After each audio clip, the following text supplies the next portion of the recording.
Hey, welcome to part 2 of my all the new aircraft in RealFlight Evolution series. This is the genuinely new aircraft, not counting the 100 plus models that we've brought in from the expansion packs.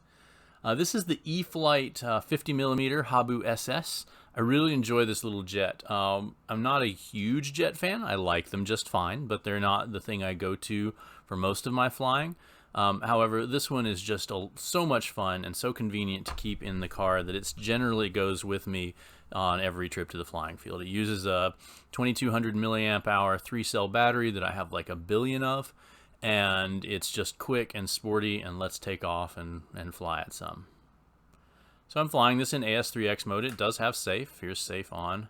Flying it safe. Let's pull up the gadget to show us what mode we're in to help you guys out.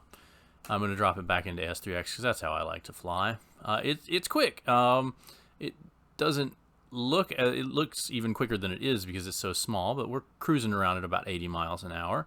And it's just very friendly airplane. You yank on it and it just pulls a loop out. Even at low speed, that droop in the wing just keeps it super friendly. I'm flying around with no speed or energy on the aircraft, and it's never biting me. It's the same way out at the field. When I'm flying in on final, I'll just kind of give it about 25% throttle and horse on it right above the runway, and then cut the power when I want to touch, and it just cruises around without complaining a bit. Don't try doing that with a Viper. They will not be as friendly. But the Habu, all of the Habus are just super friendly on their stall characteristics. That's why the Habu STS is a great trainer jet. This is not quite as good of a trainer as the STS would be. One, because it's very quick. And two, the smaller aircraft gets lost in the world pretty quickly. But I wouldn't hesitate to instruct somebody on a buddy box with one of these jets. Just a lot of fun to fly. And again, flies on what I call the everything battery, the 3-cell 2200. And it does have thrust reversing, so I can push the button and back up if I want to. Alright, next up, let's take a look at another Habu. We've got the Habu SS 70mm. That's the same basic outline as the Habu STS 70 that we've had in here for a while. But it is a much more powerful aircraft. Let's pull up the 6-cell version of it. So with this one, we can take off and fly around just really rapidly. It's actually got a little more speed under it than the Habu 50 did, though it doesn't maybe look quite as fast because the bigger aircraft, the airframe makes it seem a little bit slower. But we can push 100 miles an hour in level flight with this guy, and it's just a blast. Again, still super friendly. Let's just put it in a turn and yank it around. No power, losing the speed, never dropping a wing. Very friendly with those NACA droops out on the tip. And I'll bring it in for landing. Mostly the same things that I said about the Habu 50 apply, except this one is a bigger aircraft flying on a bigger battery. So if you have a bunch of 6-cell batteries floating around, this is your choice. This will fly on the same battery that you, say, fly your Draco with if you're flying on a smaller capacity pack.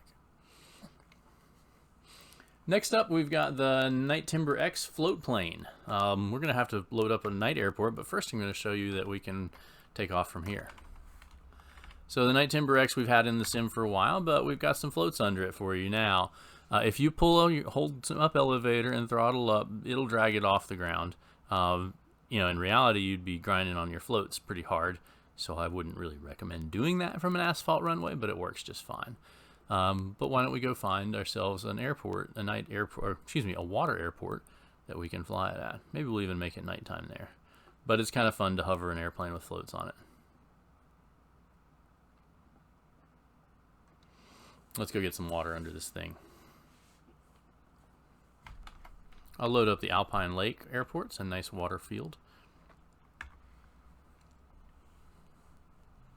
And let's go one further, and we'll run the sun down till it's nighttime so the lights come on the aircraft.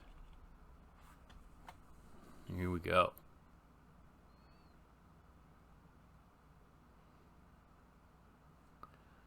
So it's a ridiculous aerobatic airplane, but it's all in floats for extra ridiculousness. Ridiculous in a fun way, of course. The float physics is a lot of fun to play with and see if you can get a nice clean touchdown. If you dig your floats in, though, it's going to flip the airplane over. So True in the real world too. Keep those float tips, the front tip of the floats up and out of the water, or you'll be upside down just like this one. But the Timber X is very easy to take off of water with floats. Just keep a little bit of up elevator fed in. If you do it in safe, the safe to throttle mixing will probably give you enough, but it's still always best just to make sure that you don't let those tips dig in. One more I'd like to look at, we'll take it back to Eli Field for this, is the T28 1.2. And I'm using the quick find, using Control F to load these up. And it's a great way to get airplanes and airports quickly, as long as you're willing to use your mouse and keyboard. Well, really just your keyboard.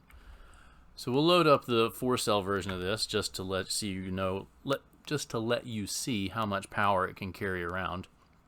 It's, again, like the Cirrus, not very scale in this state, but it is a lot of fun. Let's drop in our takeoff flaps, not that we really need them, and throttle up, and it just jumps into the air.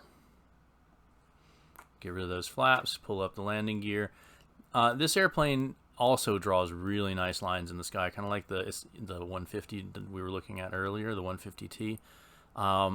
If it weren't for the fact that it's a low wing with dihedral and tends to be a little uneven in its roll rate, I think I could do a presentable job of flying a scale aerobatic routine with it. It's just a fun airplane to fly, and really a lot of fun to land and show off how well it lands. I'll drop my landing flap in. I'm still holding a bit of power. Get those landing gear down. Hold some power in it just to kind of keep it grooving. And the gentle, now the power's out, and a flare, and we touch and roll out and just take off. Whenever I take this flying field, I tend to do like 6 touch and goes per flight when I'm ready to stop doing aerobatics or just flying patterns around the sky. It's just such a smooth landing airplane, and you can do that in RealFlight too. You can just get that perfect mains touch where the nose wheel stays up and then gently comes down. You do have to watch if you keep your full flaps in when you take off like I did and you give it full power. The real one does that same sort of nose over to the front left. You want to be very even-handed in your power application, and you want to really not take off with landing flaps down. This is a no flap landing, and you can see that I end up with a little bit more. I bump around a little bit more when I don't have the flaps down. But I really enjoy this airplane. I was surprised at how much I enjoy it. I like the 1.1 quite a bit, and in fact teach with it fairly often. It's a very good trainer. The 1.2, adding the retract and all the scale detail, really upped the game for me, so strongly recommended airplane. That's another 4 airplanes. That's the end of part 2. We've still got a ways to go, so stick around and join me for part 3. Thanks.